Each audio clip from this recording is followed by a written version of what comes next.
قال اللہ تبارک و تعالی فی القرآن المجید والفرقان الحمید قل ان کنتم تحبون اللہ فاتبعونی یحببکم اللہ ویغفر لکم ذنوبکم واللہ غفور الرحیم۔ اے پیغمبر، ان سے کہہ دو کہ اگر تم اللہ سے محبت کرتے ہو فاتبعونی، پس میری اتباع کرنی پڑے گی، یحببکم اللہ، تو اللہ تم سے محبت کرے گا۔ اس آیت کا مقصد کیا ہے؟ اس آیت میں اللہ تعالیٰ کیا درس دے رہے ہیں؟ اللہ تعالیٰ اس آیت میں محبوب کی محبوبیت سمجھا رہے ہیں۔ اللہ تعالیٰ اس آیت میں رسول اللہ صلی اللہ علیہ وسلم کی اطاعت کی طرف تنبیہ کر رہے ہیں کہ اگر تم اللہ سے محبت کرتے ہو تو فاتبعونی، میری اتباع کرنی پڑے گی، یحببکم اللہ، تو اللہ تعالیٰ تم سے محبت کرے گا، اللہ تم سے دوستی کرے گا۔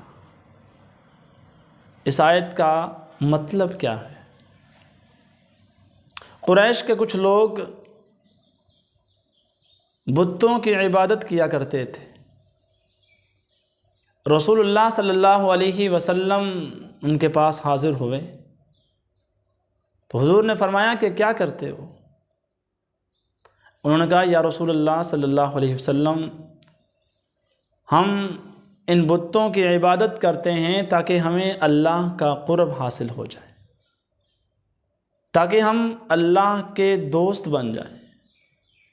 تو اس موقع پر یہ آیت نازل ہوئی کہ اگر آپ اللہ سے محبت کرتے ہو تو فاتبعونی، میری یعنی کہ محبوب کی اتباع کرنی پڑے گی، تو اس کے صلے میں یحببکم اللہ، اللہ تم سے محبت کرے۔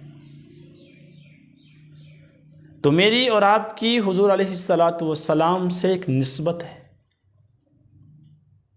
حضرت عمر رضی اللہ تعالیٰ عنہ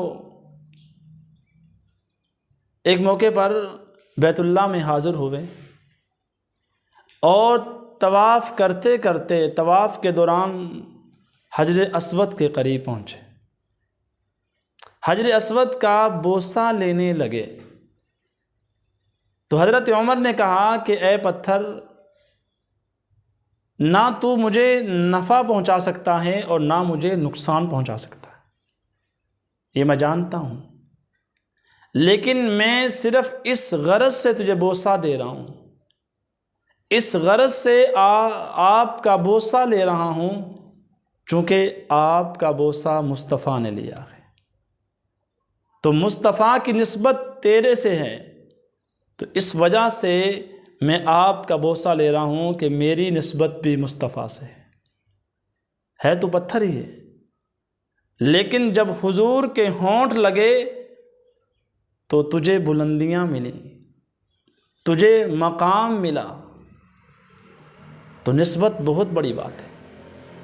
وہ کسی نے کہا تھا نسبت مصطفیٰ بھی بڑی چیز ہے، جس کی نسبت نہیں اس کی بخشش نہیں، اور خود خدا نے نبی سے یہ فرما دیا جو تمہارا نہیں وہ ہمارا، تو نسبت بہت بڑی چیز ہے۔ اچھا، میرے اور آپ کے پاس ہے کیا؟ ایک نسبت تو ہے جو میری اور آپ کی مغفرت کروا سکتی ہے، جو میرے اور آپ کے درجات کو بلند کروا سکتی ہے۔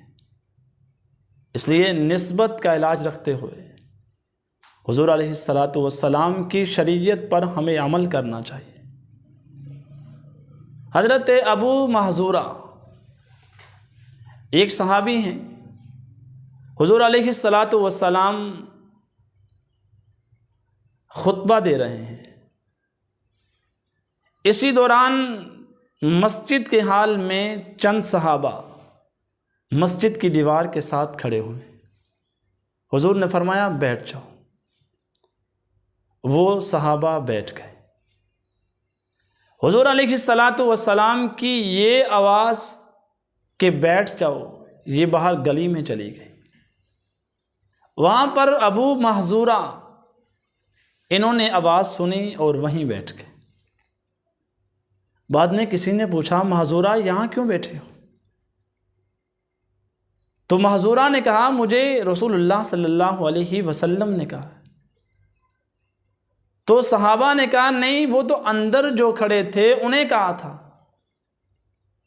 محظورہ نے کہا کہ جب میرے کانوں میں حضور کی یہ آواز پڑی کہ بیٹھ جاؤ، تو بس حضور کی آواز پڑھنی تھی بیٹھ جاؤ، میں بیٹھ گیا۔ بھئی یہ تھی اطاعت، یہ تھی فرما برداری، یہ ہے حضور سے محبت۔ اگر ہم واقعی اللہ کے نبی سے محبت کرتے ہیں، اللہ کے نبی کی اطاعت کرتے ہیں، تو پھر میرے اعمال، میرے افعال، میرے عقائد اس انداز سے ہوں جو طریقہ حضور علیہ الصلاۃ نے بتایا۔ اگر میں دعویٰ تو محبت کا کرتا ہوں، میرے عقائد بھی ٹھیک نہیں، میرے افعال بھی ٹھیک نہیں، میرے اعمال بھی ٹھیک نہیں، تو پھر ہم اپنے دعوے میں جھوٹے ہیں۔ تو حضور علیہ الصلاۃ سے ہمیں محبت ہے، ہم امتی ہیں، تو ہمارا کوئی بھی عمل، ہماری کوئی بھی نیکی اس وقت نیکی ہے جب طریقہ مصطفیٰ ہو۔ تو حضور علیہ الصلاۃ کا جو طریقہ ہے وہ ہماری زندگیوں میں آنا چاہیے۔ اللہ کریم مجھے اور آپ کو حضور علیہ الصلاۃ کی پکی اور سچی غلامی نصیب فرمائے۔ وما علینا۔